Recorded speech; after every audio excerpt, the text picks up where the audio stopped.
നിങ്ങൾക്കൊക്കെ ഇവരൊക്കെ പറഞ്ഞു എന്തെങ്കിലും ഒരു പതിവാക്കാൻ പറ്റിയൊരു ദിക്ർ. ഞാനതിൻ്റെ ഒന്നും ആളല്ല, ഞാനതങ്ങനെ ദിക്റൊന്നും പറയലില്ല. ഇവരൊക്കെ ആവശ്യപ്പെട്ടതനുസരിച്ച് എന്നാൽ നിങ്ങൾ ചില ദിക്റുകളൊക്കെ പതിവാക്കിക്കോളി. നിങ്ങൾ റസൂലുള്ളാഹിൻ്റെ മേലിൽ എന്നൊരു ഫാത്തിഹ ഓതാം. ഇലാ ഹളറത്തി നബിയ്യിന മുഹമ്മദിൻ സ്വല്ലല്ലാഹു അലൈഹി വസല്ലം.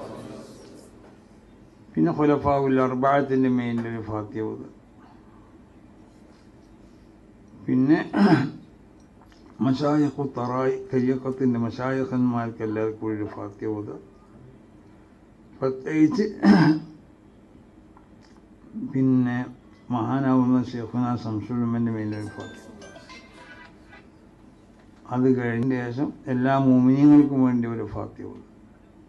അത് കഴിഞ്ഞ് ഇസ്തിഗ്ഫാർ ഒരു 70 വട്ടം ചെല്ലാൻ കഴിയുന്നവർ അങ്ങനെ ചെല്ലാം. അല്ലെങ്കിൽ അതൊരു ചുരുക്കി ചെല്ലണം.